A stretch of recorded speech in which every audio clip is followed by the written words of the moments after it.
नमस्कार दोस्तों, आप सभी का हमारे YouTube चैनल पर स्वागत है। दोस्तों, आज मैं कक्षा 9 के विद्यार्थियों के लिए न्यू वीडियो लेकर आया हूं, जिसमें आज हम उपचारात्मक शिक्षण कार्य पुस्तिका विज्ञान कक्षा 9 में कार्यपत्रक नंबर 22 का संपूर्ण हल देखेंगे। कार्यपत्रक नंबर 22 है। क्वेश्चन फर्स्ट है इसके अंदर, निम्नांकित क्षेत्र में कोशिकाओं की झिल्ली की उपस्थिति के आधार पर सारणी को पूरा कीजिए। तो देखिए, यहाँ पे दो चित्र दिए गए हैं। एक तो जीवाणु का चित्र दिया गया है और एक जंतु कोशिका का। ठीक है, तो इसमें देखना है कोशिकांग। तो इसमें ये चेक करना है हमें कि देखो, जीवाणु में माइटोकॉन्ड्रिया होता है नहीं होता है, या केंद्रक होता है नहीं होता, उसके बारे में लिखना है। तो देखो, जीवाणु में माइटोकॉन्ड्रिया होता है तो उसके लिए यहाँ करेंगे। जंतु कोशिका में भी माइटोकॉन्ड्रिया होता है, उसके लिए यहाँ लिखेंगे यहाँ पे। और केंद्रक जीवाणु में नहीं होता है और जंतु कोशिका में होता है। क्वेश्चन 2 है, वे कोशिकाएं जिनमें केंद्रकीय पदार्थ केंद्रक झिल्ली विहीन होता है उन्हें किस श्रेणी में रखा जाता है? तो इसमें आ जाएगा प्रोकैरियोटिक। क्वेश्चन 3 है, झिल्ली युक्त कोशिकांगों वाले कोशिका को क्या कहते हैं? तो उसके बोले यूकैरियोटिक कोशिका। एग्जाम्पल इसके माइटोकॉन्ड्रिया और लवक। क्वेश्चन 4 है, प्रोकैरियोटिक कोशिका एवं यूकैरियोटिक कोशिका वाले सजीवों के दो उदाहरण दीजिए। तो प्रोकैरियोटिक कोशिका के एग्जाम्पल देंगे जीवाणु, नीलहरित शैवाल, और यूकैरियोटिक के हो जाएंगे कवक और प्रोटिस्ट। कार्यपत्रक नंबर 23 है, निम्नांकित दी गई कोशिकाओं को उनके आकृति के आधार पर पहचान कर उनका नाम लिखिए। तो देखिए, यहाँ पे कोशिका दी गई है, उनकी आकृति के आधार पर उनको पहचानना है, उनके नाम लिखने हैं। तो ये क्या है, इसमें आरबीसी यानी लाल रक्त कणिका है। ये क्या है, श्वेत रक्त कणिका यानी WBC। ये क्या है, तंत्रिका का चित्र है। और ये क्या है, चिकनी पेशी उत्तक। क्वेश्चन 2 है, लाल रुधिर कणिकाएं कहाँ पर पाई जाती है, उनका रंग कैसा होता है? तो देखो, लाल रुधिर कणिकाएं अस्थि मज्जा में इनका निर्माण होता है और रंग इनका क्या होता है, चमकीला लाल होता है।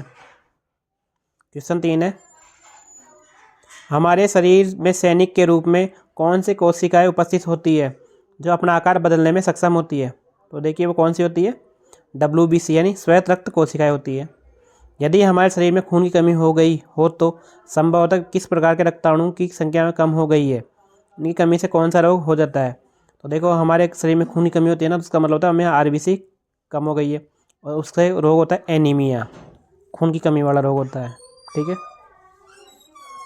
क्वेश्चन 5 है, हमारे सरकारी विद्यालय में खून की कमी को दूर करने के लिए सोमवार मंगलवार को कौन सी गोलियाँ विद्यार्थियों को खिलाई जाती है? तो कौन सी गोलियाँ खिलाई जाती है? आयरन की गोली। क्वेश्चन 6 है, उस लंबी शाखी कोशिका का नाम बताइए जो शरीर में नियंत्रण व समन्वयन का कार्य करती है। तो क्या होती है वो? तंत्रिका कोशिका या न्यूरॉन्स को तंत्रिका कोशिका बोलते हैं। जीवों में सबसे बड़ी व सबसे छोटी कोशिका का नाम लिखिए। तो सबसे बड़ी कोशिका हो जाएगी शुतुरमुर्ग का अंडा, और सबसे छोटी कोशिका हो जाएगी माइकोप्लाज्मा।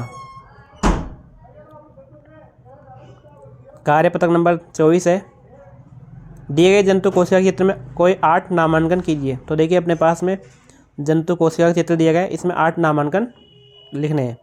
तो देखिए, इसके अंदर ये हो जाएगा तारक केंद्र, ये प्लाज्मा झिल्ली, यहाँ पे केंद्रक या केंद्रिका, लाइसोसोम, ये माइटोकॉन्ड्रिया, ये कोशिका द्रव्य, अंतःप्रद्रव्य जालिका, इसको बोलते गाल्जी का, ये गाल्जी उपकरण।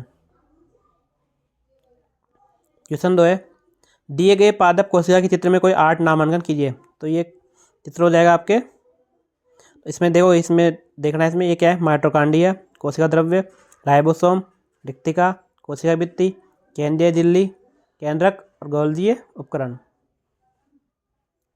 कार्यपत्रक नंबर 25 है, जंतु कोशिका के अंगों को सारणीबद्ध कीजिए, उनके एक एक कार्य लिखिए। तो देखिए, जंतु कोशिका के अंग हो जाएंगे इसमें कोशिका झिल्ली, तो इसका कार्य क्या है, पारगमन का नियंत्रण। माइटोकॉन्ड्रिया, तो इसका कार्य हो जाएगा कोशिकीय श्वसन द्वारा ATP निर्माण। गोल्जी का है पदार्थों का संचय एवं स्थानांतरण। केंद्रक, समस्त कार्यों का नियंत्रण। राइबोसोम, प्रोटीन संश्लेषण का कार्य करती है। लाइसोसोम, आत्मघाती थैली होती है। केंद्रिका, RNA द्वारा सूत्री विभाजन में भूमिका। अंतःप्रद्रव्य जालिका, अंतःकोशिकीय अभिगमन के लिए कार्य करती है। क्वेश्चन 2 है, पादप कोशिका के अंगों को सारणीबद्ध कीजिए वे उनके कार्य लिखिए। तो पादप कोशिका के अंग हो जाएंगे, कोशिका भित्ति में हो जाएगा, कोशिकाओं के बीच सीमेंट का कार्य करती है, यानी एक बॉन्डिंग का काम करती है ये। हेड लवक हो जाएगा, प्रकाश संश्लेषण द्वारा भोजन का निर्माण। माइटोकॉन्ड्रिया कोशिकीय श्वसन द्वारा एटीपी का निर्माण। राइबोसोम प्रोटीन संश्लेषण। गोल्जिकाएं पदार्थों का संचय एवं स्थानांतरण। केंद्रक कोशिका का नियंत्रण कक्ष। रिक्तिका उपापचय से उत्पन्न विषैले पदार्थों का संचय। कोशिका झिल्ली होती है कोशिका के अंदर व्यवहार जाने वाले पदार्थ का निर्धारण। कार्यपत्रक नंबर 26 है, पादप कोशिका एवं जंतु कोशिका में कोशिकाओं की उपस्थिति अनुपस्थिति के आधार पर विभेद कीजिए। तो देखिए इसमें कोशिका के भाग है, कोशिका झिल्ली, कोशिका भित्ति, केंद्रक, केंद्रीय झिल्ली, केंद्रक झिल्ली, कोशिका द्रव्य, हरितलवक, रिक्तिका है। तो पादप कोशिका और जंतु कोशिका। तो देख कोशिका झिल्ली पादप कोशिका में उपस्थित होती है, कोशिका भित्ति उपस्थित होती है, केंद्रक उपस्थित होता है, केंद्रीय झिल्ली उपस्थित होती है, कोशिका द्रव्य उपस्थित होता है, हरितलवक उपस्थित होता है, रिक्तिका उपस्थित होती है। और देखो जंतु कोशिका में कोशिका झिल्ली उपस्थित होती है और कोशिका भित्ति अनुपस्थित होती है, यानी ये नहीं होती इसके अंदर। केंद्रक उपस्थित होता है, केंद्रक झिल्ली उपस्थित होती है, हरितलवक अनुपस्थित होता है, रिक्तिकाएं उपस्थित होती है। क्वेश्चन 2 है, प्रकाश संश्लेषण के लिए उत्तरदायी कोशिकाओं का नाम लिखिए। तो क्लोरोप्लास्ट या हरितलवक। ठीक है। क्वेश्चन 3 है, यदि गोल्जी उपकरण न हो तो कोशिका के जीवन में क्या होगा।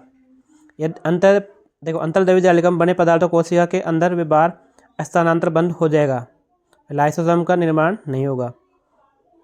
ल्यूकोप्लास्ट का प्राथमिक कार्य क्या है। तो खाद्य संचय का कार्य करता है। कोशिका में क्रोमोसोम गुणसूत्र कहाँ पाए जाते हैं, केंद्रक में। पर्ण की कोशिकाओं में हरा रंग किस कारण होता है, हरितलवक के कारण।